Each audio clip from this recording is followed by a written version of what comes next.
Dice la palabra del Señor: luego, hablando él aún, vino Judas, que era uno de los 12, y con él mucha gente con espadas y palos, de parte de los principales sacerdotes y de los escribas y de los ancianos.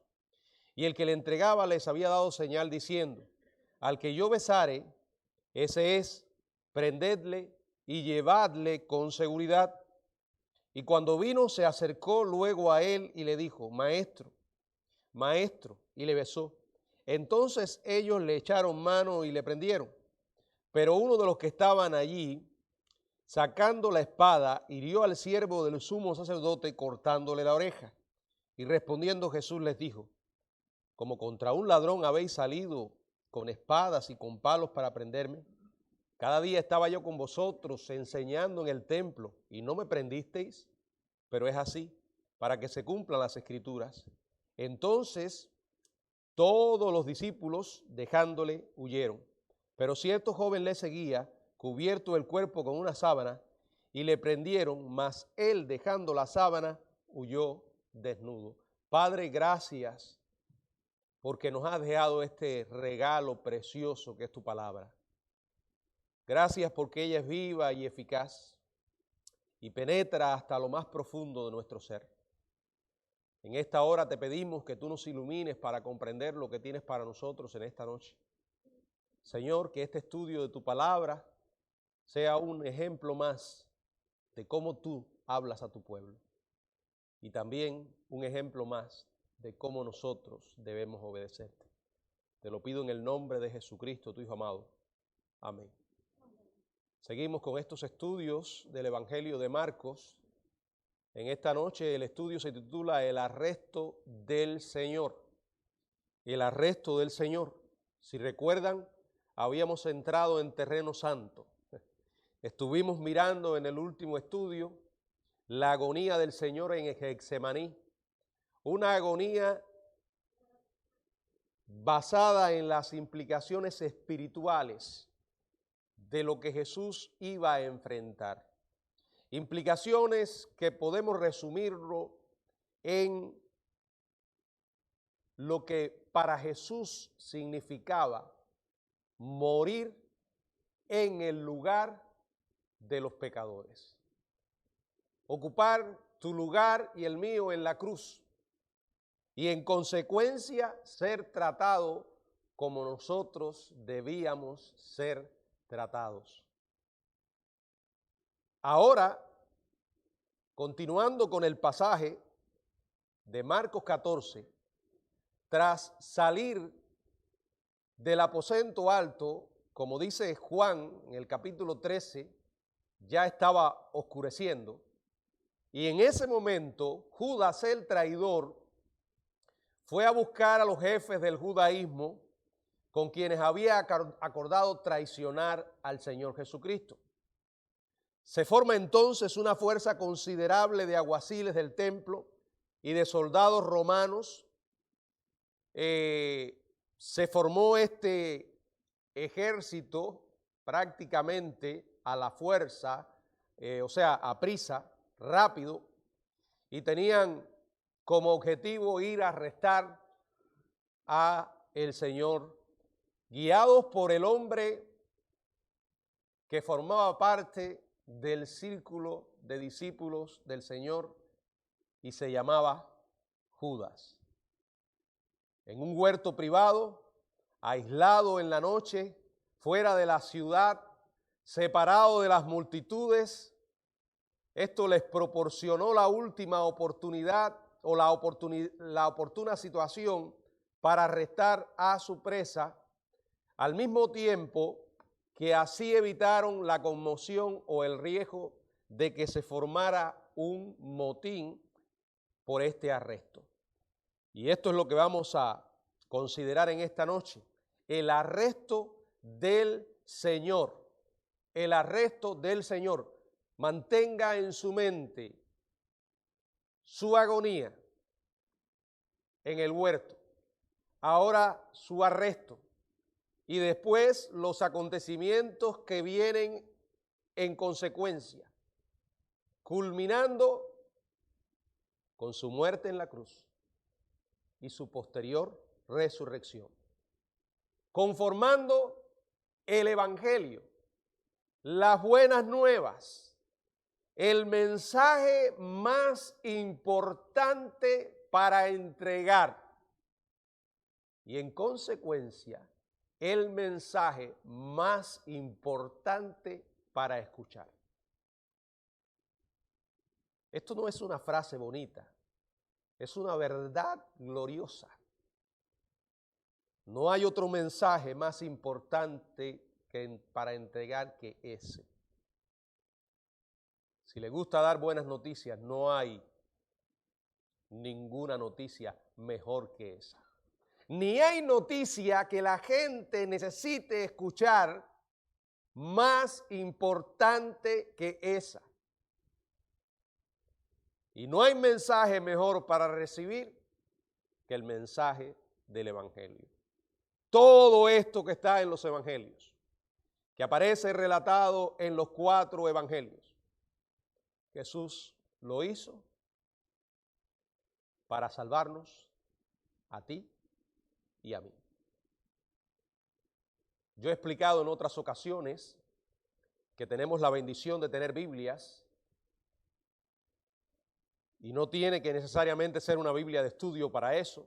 Las Biblias, la mayoría de las Biblias simplemente en los Evangelios presentan una cadena de textos encima o debajo de los subtítulos. Por ejemplo, en esta Biblia aparece arresto de Jesús y debajo hay una cadena de textos.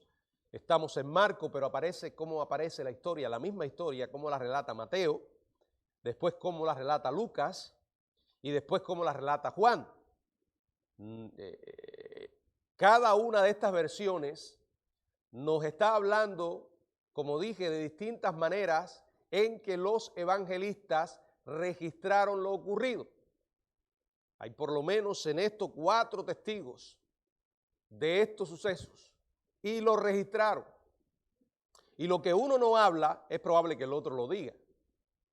Y esto nos ofrece un cuadro mucho mayor de lo que realmente sucedió en la historia de Jesucristo, especialmente en donde nos encontramos ahora, que es los últimos días de nuestro Señor, el arresto del Señor. Vamos a meditar en este pasaje y quiero que veamos varias ideas. La primera, una multitud hostil.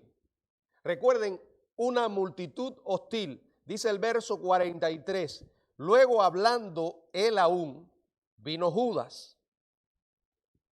Una multitud hostil dirigida por el propio Judas. Y aquí nos dice que era uno de los 12. Y con él mucha gente con espadas y palos de parte de los principales sacerdotes y de los escribas y de los ancianos. Yo no sé qué le dijeron a esta gente o qué idea tenían ellos en sus corazones, ni qué pensamiento gobernaban sus acciones cuando fue semejante cantidad de personas y armados de esa forma tan ridícula. Vaya, ya rayaba en lo ridículo. Palos, espadas, como si fueran a atrapar no a uno, sino a 100 criminales de la peor calaña. Es ridículo, sobre todo cuando sabemos que se trataba de un solo hombre y que en ninguna parte había dado evidencias de ser un hombre violento.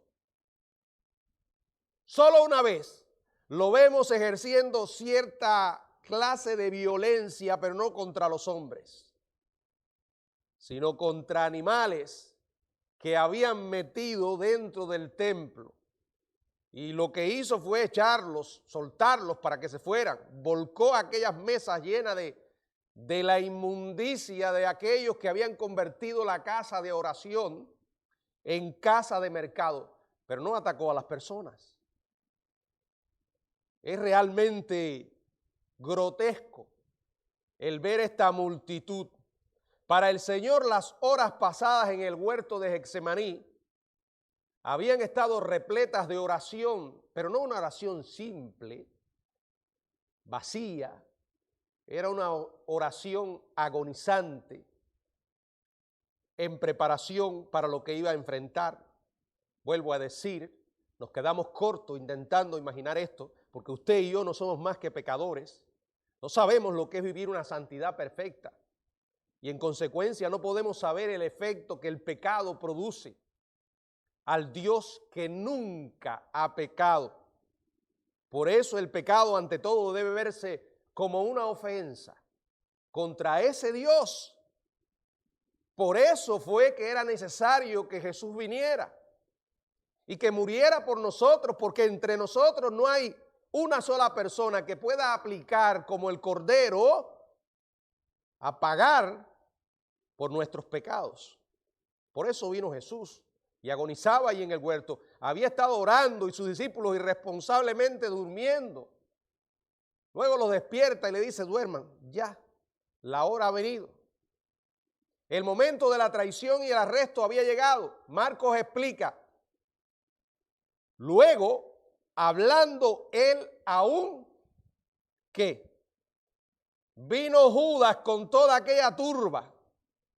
La idea de que el traidor del Mesías viniera del círculo de sus apóstoles fue tan sorprendente que los 4 evangelistas lo mencionan con cierta medida de dolor e incredulidad, digamos. Fíjense cómo dice, vino Judas. Y luego nos da el detalle de que ¿qué? Era uno de los 12. Miren, la traición de por sí es algo doloroso de experimentar. Pero la traición cuando viene de personas que amamos, cercanas a nosotros, íntimas a nosotros, eso le añade una dimensión mayor de dolor a la traición. Y este era uno de los 12. Había visto al Señor, sabía de lo que era capaz, había experimentado su amor y sus enseñanzas, y aún así, deliberadamente, cerró su corazón contra Cristo y se ofreció como un medio para llevarle a donde le llevó. Cuando vino el traidor y con él, dice la palabra, mucha gente con espadas y palos, era una turba hostil, formada por los religiosos antagónicos. Preste atención, la religión no es el camino a Dios. Fueron los religiosos los que clavaron a Jesús en la cruz. Gente religiosa, personas que se llenaban la boca hablando de Dios y ellos mismos rechazaron a su hijo. Ahí estaban los alguaciles, la guardia del templo. Ahí estaban los soldados que pertenecían a una compañía de lo que se conocía como la Legión Romana estacionada en el Fuerte Antonia en Jerusalén. O sea, habían movilizado una multitud para arrestar al Hijo de Dios. Usted puede leer esto con un corazón humilde y seguir creyendo que el hombre es bueno.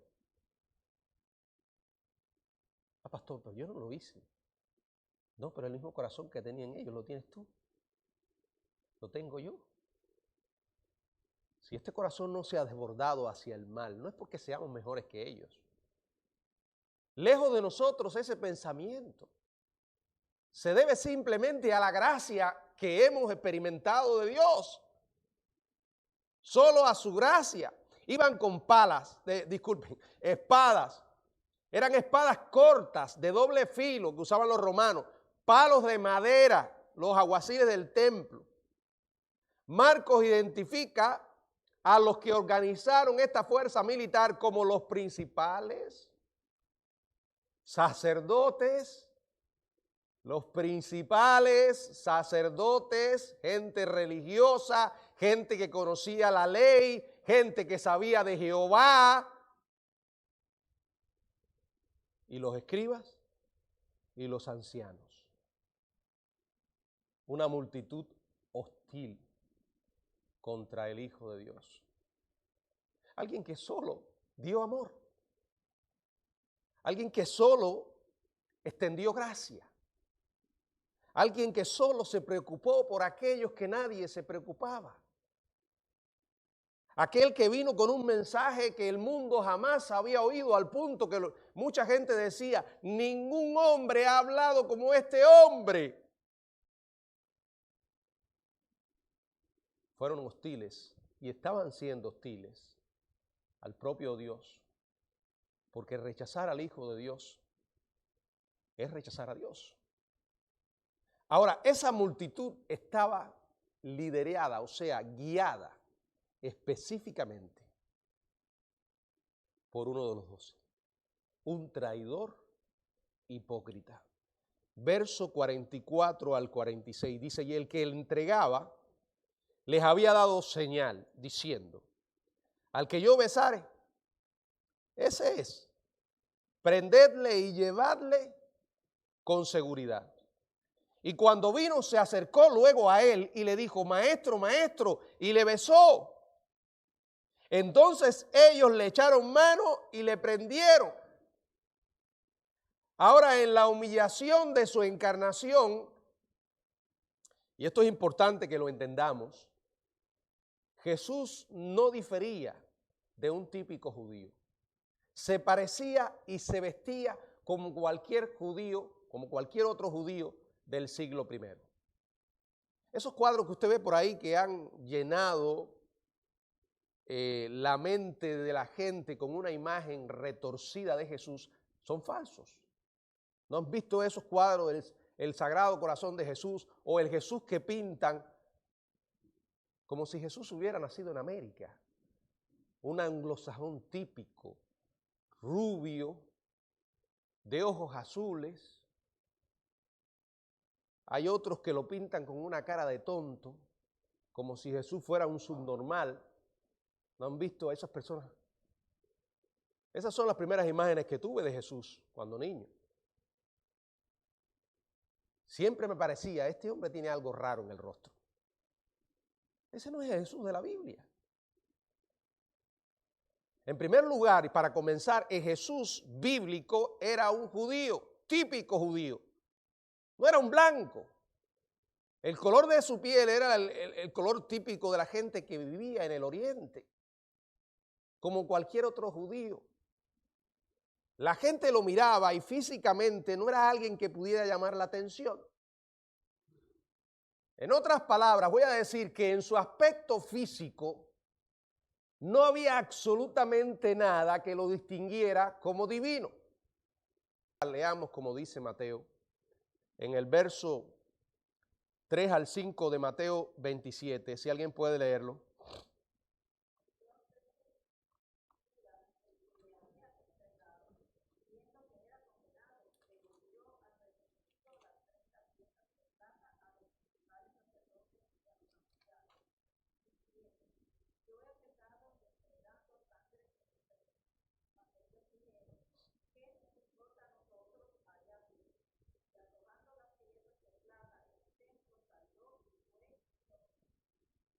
Bueno, yo no sé lo que estaba pensando Judas, ni cuál realmente era su objetivo, pero de pronto se vio de cara, en pleno rostro, con las consecuencias de lo que había hecho.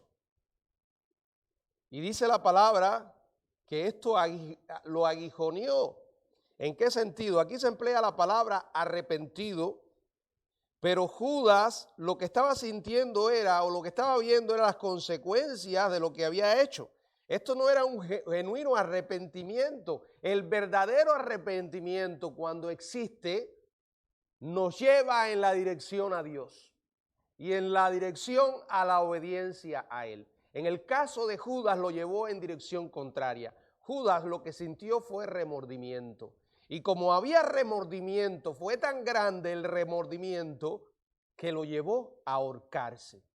En el libro de los Hechos señala aún más que cuando Judas se cuelga, y no es que haya contradicción, es que el libro de los Hechos relatan o nos dan más información sobre lo que pasó con él. Cuando él se cuelga, se rompe la cuerda, el cuerpo cae y se revienta al caer y se le esparce en las entrañas. Quiero que leamos Hechos 1, 18 y 19. Hechos 1, 18 y 19.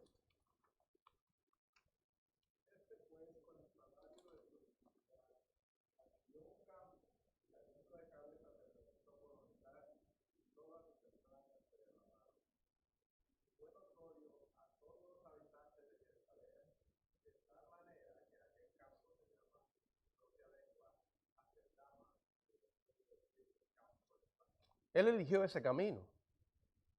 Y lo eligió porque toda su vida vivió como un hipócrita. Cerró su corazón a la gracia de Dios. Judas es un típico ejemplo de lo que Jesús llamó blasfemia contra el Espíritu Santo. En una ocasión estaba realizando obras milagrosas, liberando a oprimidos del diablo, y ahí estaban los escribas y fariseos, diciendo, esto es lo que está haciendo, lo hace por Belcebú, o sea, por el diablo. No, eso no viene de Dios. Entonces Jesús habla sobre el tema y dice, todos los pecados y todas las blasfemias serán perdonadas a los hombres.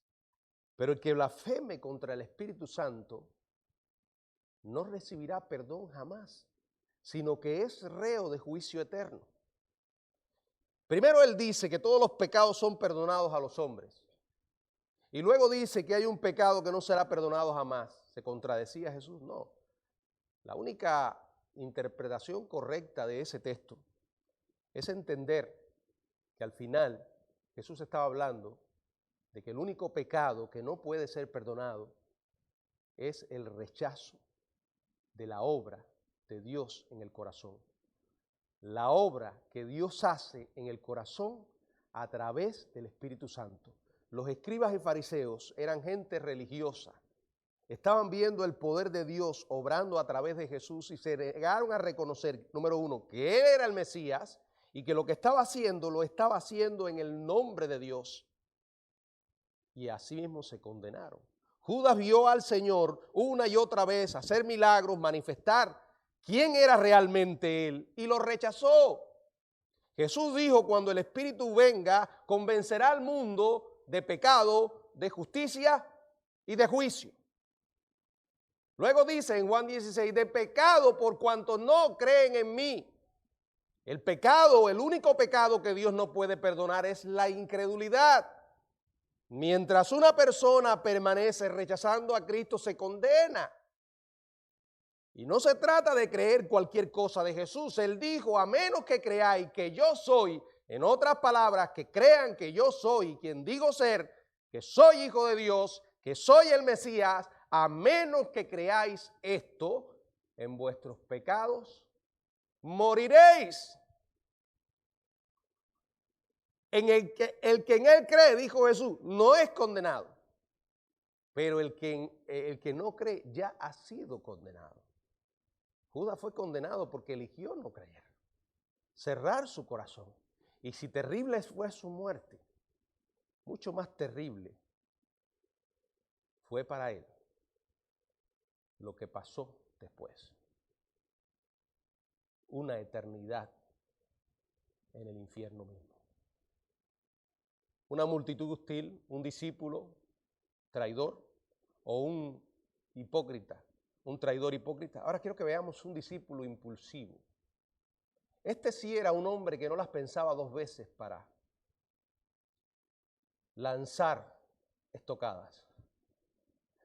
Marcos 14, 47. ¿Qué dice?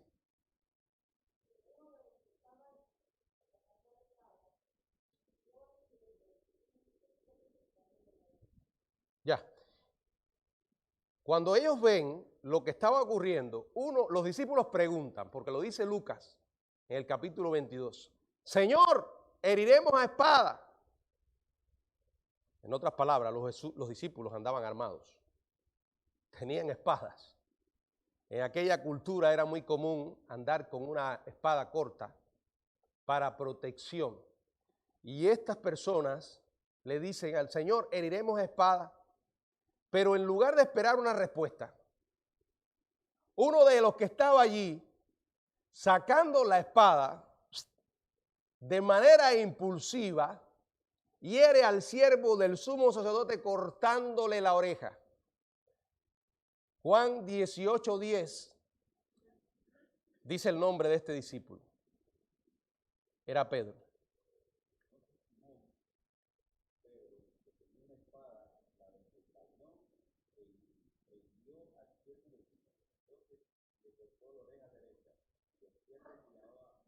Juan 18 nos da el detalle de que el discípulo era Pedro y que el siervo del sumo sacerdote se llamaba Malco. Pedro utiliza una de las dos espadas que los discípulos tenían en su poder para defensa de emergencia y autoprotección. ¿Alguien que lea Lucas 22:38?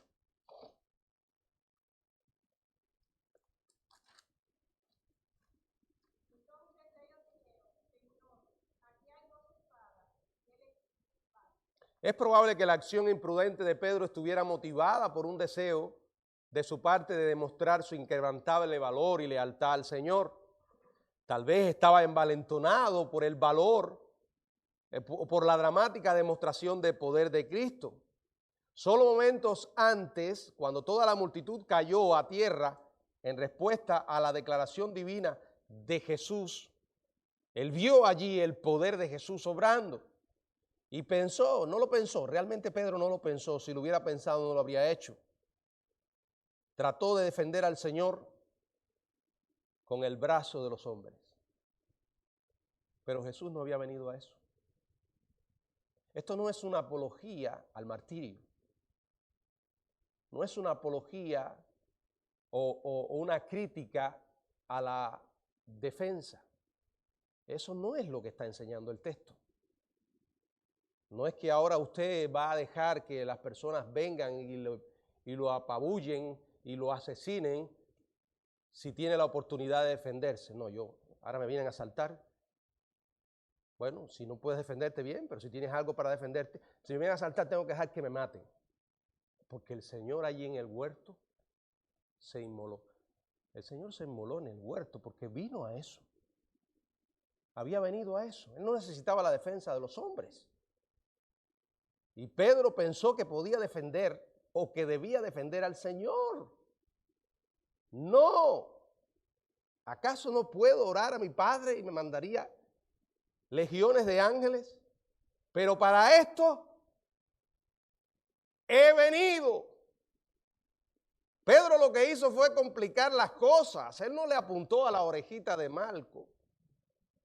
La mayoría considera que le tiró a la cabeza lo que agarró la oreja.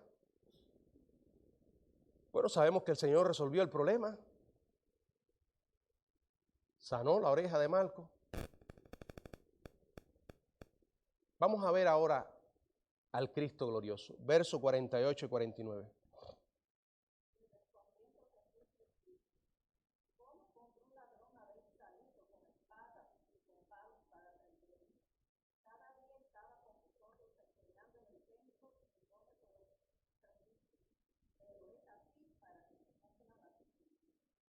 Él vino a obedecer la voluntad del Padre. Las Escrituras se van a cumplir. Jesús tenía que morir para podernos dar salvación a nosotros, para podernos dar esperanza. Y les dice, como contra un ladrón, como si yo fuera un ladrón de los peores, ¿verdad? Vienen con espadas y con palos para arrestarme. En medio del caos Jesús permanece en calma y hace una pregunta razonable. No se trataba de un delincuente violento. ¿Por qué entonces esa excesiva fuerza? Un ladrón, del griego lestes, se refería a un bandido o forajido armado que se resistía con violencia al arresto e intentaba escapar. Yo a veces veo las series estas donde van a arrestar a un delincuente, un asesino en serie, y ahí va es un despliegue policial tremendo, hasta el SWAT, porque se supone que es un hombre armado y peligroso. Pero aquí no estamos hablando de eso. Cada día estaba con vosotros enseñando en el templo y no me aprendisteis. Pero esto ocurrió para que se cumplieran las Escrituras. Y Él vino a cumplir las Escrituras. Él vino como el puente entre Dios y nosotros. Por muchos soldados que lo acompañaban, los dirigentes judíos no pudieron haberse apoderado de Jesús, al menos que Él mismo se entregara. A todo lo largo de su ministerio, sus enemigos habían tratado varias veces de quitarle la vida, pero no pudieron, porque su hora no había llegado. Además, la Biblia establece claramente que a él lo arrestaron y lo crucificaron. Miren, a ti y a mí nos arrestan. Si hacemos algo malo, nos van a arrestar. No porque nos entreguemos, porque nos arrestan y no podemos hacer otra cosa. Quiero que lean Juan 10, 17 y 18. Juan 10, 17 y 18.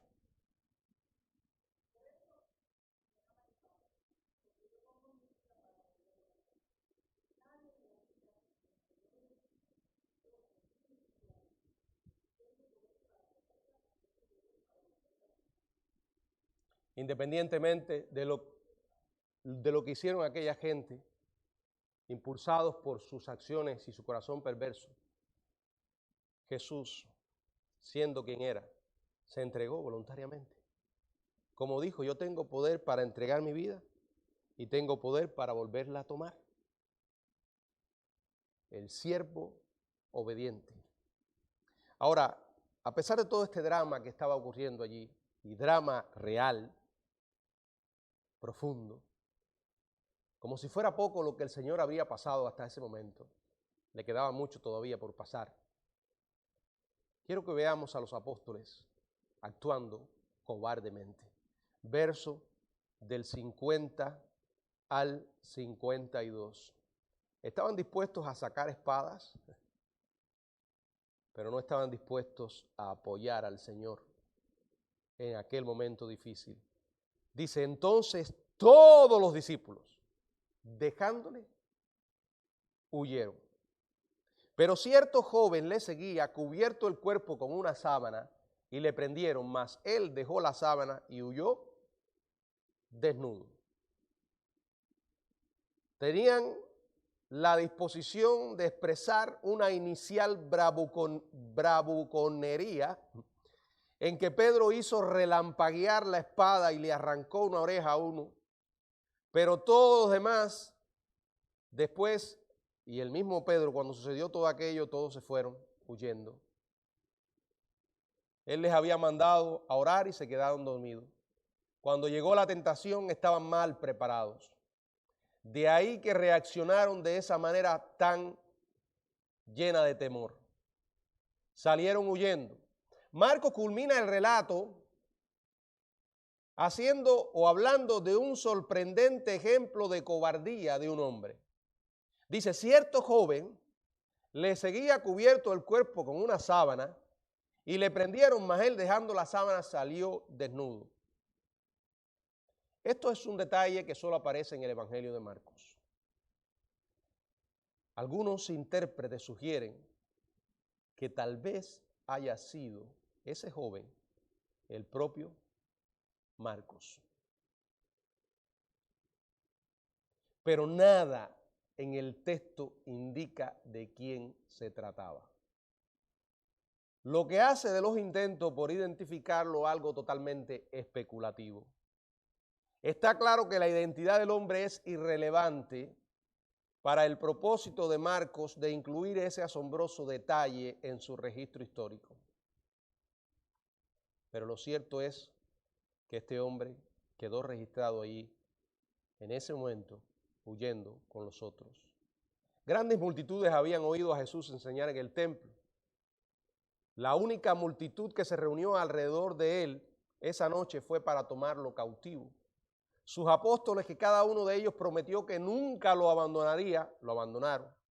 Incluso un espectador no identificado, cierto joven que pudo haberse despertado por el alboroto que causaron los soldados y que después de levantarse y cubrirse con una sábana, salió a investigar en medio de todo lo que estaba pasando, dejó la sábana atrás y huyó desnudo. Cuando todos los demás huyeron, el Señor no hizo ningún intento de escapar. El varón de dolores quedó solo, rodeado de enemigos. Desde Getsemaní fue escoltado de vuelta a Jerusalén, a la casa del sumo sacerdote, donde en poco tiempo comenzaría un simulacro de juicio contra él. Se iba a realizar el juicio más arbitrario de la historia humana. Algo que de no haber sido por lo que se trataba y de a quién estaban juzgando, era lo más parecido a un circo. Se cometieron violaciones de los derechos del reo una y otra vez. Antes de comenzar a juzgarle ya estaba condenado. Querían matarle. Y al final lo lograron. Pero lo lograron porque Él vino a morir. Él vino a pagar el precio por nuestra desobediencia. Él vino a hacer posible nuestra reconciliación con Dios y el perdón de nuestros pecados. Él vino a dar solución a nuestro gran problema que es el pecado. Él vino a hacer posible que esa sangre derramada en la cruz nos limpie de todo pecado, excepto aquel que no está dispuesto a dejar que esa sangre lo limpie. ¿Y cómo? Rechazando el regalo de salvación que Jesús vino a dar. ¿Serás tú uno de ellos? Ya no hay más esperanza aparte de Jesús. Ya no hay oferta de salvación sino en Cristo. Porque no hay otro nombre dado bajo el cielo a los hombres en que podamos ser salvos. Todo lo hizo por nosotros. Por eso, mis hermanos, yo le animo a que cada día lea las Escrituras con un corazón humilde y dispuesto a recibir sus enseñanzas. Porque necesitamos, en primer lugar, recibir el perdón de nuestros pecados para no vivir ya más bajo condenación, porque aquellos que están en Cristo ya no están condenados. Ahora pues no hay más condenación para los que están en Cristo Jesús. Y en segundo lugar, porque para no hacer el viaje de esta vida solos. Y aún teniendo a Jesucristo, qué importante es que recordemos que tan solo comenzamos a formar parte de un ejército que es el ejército de Dios y que está librando una guerra en el orden espiritual. La Biblia dice que somos soldados, que somos ejércitos del Señor. La Biblia nos llama en Efesios capítulo 6 a tomar la armadura de Dios, a fortalecernos en el Señor y en el poder de su fuerza. ¿Saben por qué? Si hay guerra es porque hay un enemigo. Ese enemigo se llama el diablo y no está solo. El Dios soberano ha permitido que este enemigo esté sobre esta tierra con poder y que manifieste ese poder en su reino, que la Biblia llama el reino de las tinieblas, que no quiere que la gente venga a Cristo, que la gente se salve, y una y otra vez está levantando obstáculos. Pero lo peor de todo esto es que nosotros aquellos que conocemos a Cristo, no estamos conscientes porque no tenemos discernimiento para darnos cuenta de que no tenemos lucha contra sangre y carne, sino contra principados, contra potestades, contra huestes espirituales en las regiones celestes. Luchamos contra un enemigo que no quiere que la gente venga a Cristo.